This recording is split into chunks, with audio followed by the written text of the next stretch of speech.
வாழ்க வளமுடன். ஹாய் சகோஸ். இதயம் மீட்டும் மெல்லிசை போல உங்கள் மனதை மயக்கப் போகும் எழுத்தாளர் தீபா பாபு அவர்களின் கற்பனை சிதறல்களுக்குள் நம் பயணத்தை தொடங்கலாமா?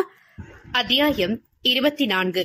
சிந்துஜா தருணின் எதிர்பார்ப்புக்கு இணங்கிய சித்தார்த்தும் அடுத்த குழந்தையின் வரவை தானும் ஆவலாக எதிர்பார்க்க ஆரம்பித்தான். அடுத்து வந்த மாதத்திலேயே சிந்துவின் பிரெக்னன்சி மருத்துவரால் உறுதி செய்யப்பட்டு அக்குடும்பத்தில் மகிழ்ச்சியை ஏற்படுத்தியது. அவள் ஆசைப்படியே தாயன்பே என்னவென்று அரிச்சுவடி அறிந்திராதவன் தன் மனைவியாகிய சேய்க்கு தாயுமானவனாக மாறினான். அதையெல்லாம் அறிந்திருந்தவளுக்கும் அவனுடைய காதலை எண்ணி பூரிப்பாக இருந்தது. மசக்கையின் பொழுது அவளுக்கு ஏற்பட்ட அத்தனை உடல் உபாதைகளையும் அவன் துணையோடு சமாளித்தாள். ஒரு சில நேரம் சாப்பிடக்கூட இயலாமல் அவள் குமட்டுவதை பார்க்கும் பொழுது அவனுக்கு பாவமாக இருந்தது. சிந்து வீட்டில் இருக்கும் நேரம் முழுவதும் சிந்து அவன் நெஞ்சில்தான் இளைப்பாறி இருப்பாள். எந்நேரமும் அவன் அன்பிலும் அவனுடைய அருகாமையிலும் அவனை ஒட்டிக்கொண்டே இருக்க வேண்டும் போல் இருந்தது அவளுக்கு. அவள் அசந்து தூங்கும் நேரம் இவன் தூங்காமல் கண்ணீர் வடித்தான். இந்த 25 வயதிலேயே கர்ப்பத்தின் பொழுது இந்த பாடுபடுகிறாளே, 8 வருடங்களுக்கு முன்பு அந்த 17 வயதில் எந்த ஆதரவும் இல்லாமல் அந்த சின்ன பெண் என்னென்ன பாடுபட்டிருப்பாள். அத்தனையையும் மீறி தான் ஒரு நல்ல தாயாக இருக்க வேண்டுமென்று வைராக்கியமாய் மறுபிறவி எடுத்து குழந்தைக்கு இப்பிறவியை வழங்கி இருக்கிறாளே, உண்மையிலேயே இவள் தெய்வ பிறவிதான் என நெஞ்சுருகி போவான். ஒவ்வொன்றையும் அவளின் வெளி பார்வையிலேயே அவளுடைய வாய்மொழியை எதிர்பார்க்காமலே செய்தான். அதற்கெல்லாம் பரிசாக ஒவ்வொரு முறையும் அவளிடமிருந்து நிச்சயமான முத்திரை ஒன்று அவனுக்கு அழகாக கிடைக்கும். சிந்துவின் வயிறு மேடிட்டு வளர வளர தருணுக்கும் ஒரே கொண்டாட்டமாகிவிட்டது. குட்டி பாப்பா எப்பொழுது பிறக்கும் என்று எந்நேரமும் ஒரே கேள்வி மழைதான். பொறுப்பான பையன், மிகவும் பொறுமையான பையன் என்கிற நற்பெயரை எல்லாம் தன் உடன்பிறப்பின் வரவை எதிர்நோக்கி இருக்கும் ஆர்வத்தால் இழந்து கொண்டிருந்தான் பிள்ளை.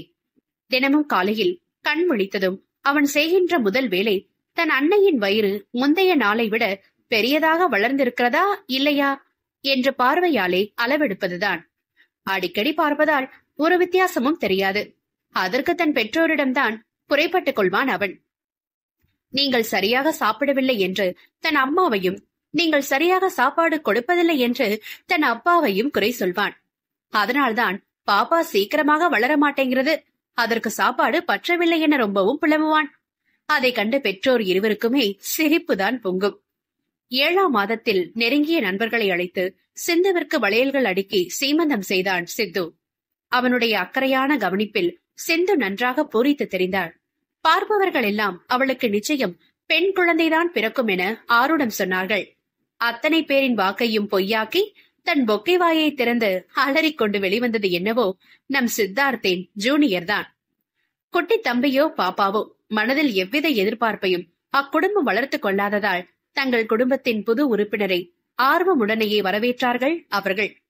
தருணுடைய தம்பி என்று அவன் பெயரை ஒத்த ஓசையுள்ள பெயர் வைக்க வேண்டுமென்று கருண் என நாமகரணம் சூட்டினர். கருணை உடையவனாக வளர வேண்டி அவனுக்கு கருண் என்ற பெயர் சூட்ட அவனோ தன் பெயர் காரணத்தை எல்லாம் வள்ளல் பிரபுவாக தன் அண்ணனுக்கு வாரி வழங்கிவிட்டு குட்டி கண்ணனாக பெரும் குறும்புகளுடன் சுட்டித்தனமாக சுற்றி திறந்தான். இருவரும் வளர வளர கருணுடைய பொறுப்பை முழுமையாக தருணே விரும்பி ஏற்றுக்கொண்டான். அவனை சாப்பிட வைப்பது, தன் அருகில் உறங்க வைப்பது, பாடம் சொல்லிக் கொடுப்பது என தன் தம்பிக்கு எல்லாமுமாக மாறிப்போனான் அவன். கருணுக்கும் எதற்கெடுத்தாலும் தருண்தான் தேவைப்பட்டான். அவன் வாயிலிருந்து அப்பா அம்மா என்ற அழைப்பை விட அண்ணா என்கிற அழைப்புதான் மிகுதியாக வெளிப்படும். ராம் லக்ஷ்மண் போல் சகோதர பாசத்தில் அவர்கள் ஒட்டி உறவாடுவதைக் கண்டு பெற்றவர்கள் இருவருக்குமே மிகவும் சந்தோஷமாக இருந்தது. இப்படியே கிரீஸ் தடவிய இயந்திரம் போல் எந்தவித தடையுமின்றி இயல்பாக வாழ்க்கை சக்கரம் சுழல கருணுக்கு 3 வயதிருக்கும் பொழுது புனேவிலிருந்து சென்னைக்கே வேலை மாற்றம் பெற்றுக்கொண்டு சென்று விட்டார்கள் சித்துவின் குடும்பத்தினர். சித்தார்த் தன் வேலை திறன் காரணமாக ப்ரமோஷன் மேல் ப்ரமோஷனாக வாங்கி முன்னேறி கொண்டிருக்க குடியிருப்புகள் நிறைந்த நகரத்தின் முக்கியமான பகுதியில் அழகான தனி வீடு ஒன்றை சொந்தமாக கட்டிக்கொண்டு அதில் ஆசையுடன் குடியேறியது அந்த அன்பான குடும்பம். வீட்டிற்கு வெளியே காம்பவுண்டின் ஒரு பகுதியிலேயே சிந்துவின் அலுவலகத்திற்கு என்று ஒரு தனி பகுதி ஒதுக்கப்பட சித்து ஏற்படுத்தி கொடுத்த வாய்ப்புகளுக்கெல்லாம் அனைவரும் பாராட்டும் விதமாக திறமையாக டிசைன்களை உருவாக்கி கொடுக்க ஆரம்பித்தாள் அவள். முதலில் தன்னிடம் ஒப்பந்தம் செய்பவர்களின் பில்டிங்குகளை ஒருமுறை நேரில் சென்று முழுமையாக ஆராய்ந்து கணக்கிட்டு புகைப்படங்கள் எடுத்துக் கொள்வாள். பின்பு அதை தன் சிஸ்டத்தில் போட்டு அதற்கேற்றவாறு அலங்காரம் செய்து அந்த காப்பியை உரிமையாளரிடம் காண்பித்து அவர்களுக்கும் திருப்தி என்றான பின்தான் அதை இறுதியாக முடிவு செய்வாள் சிந்து. ஒரு கட்டத்தில் சிந்துவின் உதவியின்றியே சிந்துவின் டெக்கரேஷன்களுக்கு கிடைத்த வரவேற்பில் அவளை தேடி அடுத்தடுத்து நேரடி வாய்ப்புகள் வரத் தொடங்கியது. கருணுக்கு பாட்டு, நடனம், இசை என அந்த துறையில் ஆர்வம் அதிகமாக இருந்ததால் அவனை அருகிலுள்ள நடனாலயாவில் சேர்த்து முறையாக பயிற்சி பெற வைத்தாள் சிந்து. தருணுக்கு அதுபோல் துருதுரு என்ற கலகலப்பான சுபாவம் அடிப்படையிலேயே கிடையாது என்பதால் அவன் அது போன்றவற்றில் ஆர்வம் இல்லாமல் படிப்பொன்றே கதி என ஒதுங்கி இருந்தான். வருடங்கள் செல்ல செல்ல தருணுக்கு அவனையும் அறியாமல் ஒரு தாழ்வு மனப்பான்மை தோன்ற ஆரம்பித்தது. காரணம், கருண் தன்னுடைய துடிப்பான நடவடிக்கையால் அனைவரின் மனதையும் கொள்ளையடிக்க தொடங்கியிருந்தான். அவன் எதை செய்தாலும் ரசிப்பதற்கு என்றே நட்பு வட்டத்திலும் பள்ளியிலும் ஒரு கூட்டம் தயாராக இருந்தது. தருணும் கருணும் எங்கே இணைந்து சென்றாலும் பார்ப்பவர்களின் முதல் கவனம் கருண் மேல் விழுந்து அவனைத்தான் அனைவரும் தூக்கி வைத்து கொண்டாடினார்கள். இவனை விட அவன் சிறு குழந்தை என்பது வேறு அட்வான்டேஜாக போய்விட்டது.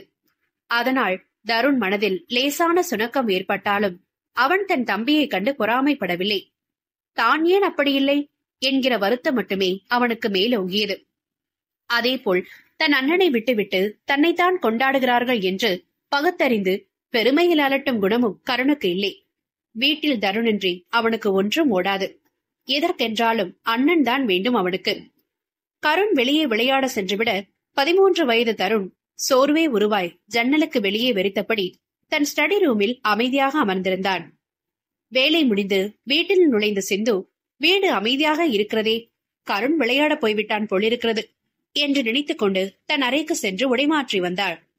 அவன் வீட்டில் இருந்தார். இந்நேரம் டிவி அலறிக் கொண்டிருக்குமே என்றெண்ணி சிரித்துக் கொண்டு தருண் என்ன செய்கிறான் என அவனை தேடிச் சென்றாள்.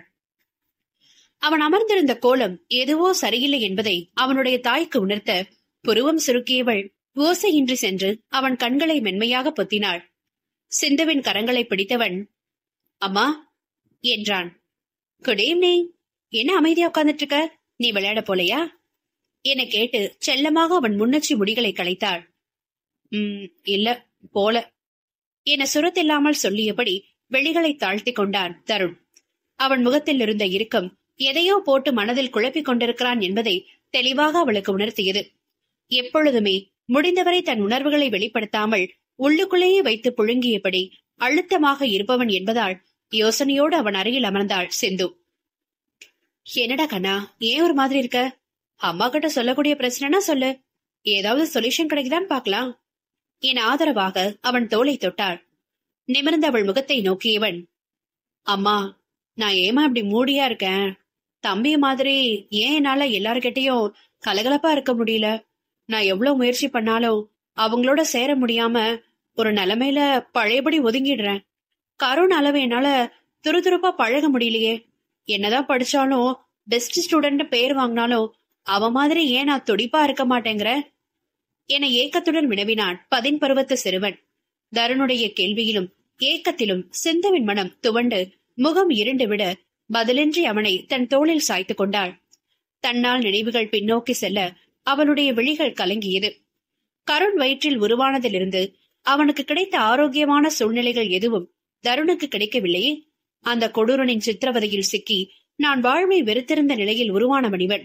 வயிற்றில் இருக்கும் பொழுதும் சரி, பிறந்த 4 வயதாகி சித்தார்த்தை சந்திக்கும் வரையிலும் சரி, எந்த ஒரு பாதுகாப்பும் அரவணைப்பும் இன்றி மனதில் அமைதியே இல்லாமல் எதிர்காலத்தை அச்சத்துடன் எதிர்நோக்கி இருந்த தாயிடம் தனிமையில் வளர்ந்தவனுடைய குணம் எப்படி இருக்கும்? இப்படித்தான் இருக்கும். எல்லோரும் ஒன்றாக ஒருவருக்கொருவர் பேசி மகிழ்ந்து உறவாடிக் கொண்டிருக்கும் பொழுது தாங்கள் மட்டும் தனிமைப்படுத்தப்படுகிறோமே என்ற அந்த பிஞ்சு மனதில் எத்தனை அழுத்தங்களும் வருத்தங்களும் உருவானது என்பது அவளுக்கு மட்டும்தான் தெரியும். விழிகளில் நீர் வழிந்து விடாமல் திரும்பவும் வேகமாக உள்ளிழுத்துக் கொண்டவள் தருண் முகத்தை நிமிர்த்தி அவன் நெற்றியில் தன் இதழை அழுந்த பதித்தாள். கருண் இந்த அளவுக்கு துடிப்பா இருக்கிறதுக்கு காரணம் அவன் பிறந்ததுல இருந்தே நம்ம எல்லாருடைய அன்புலையும் பாதுகாப்புலையும் வளர்றதுனாலதான். உனக்கு ஞாபகம் இருக்கா?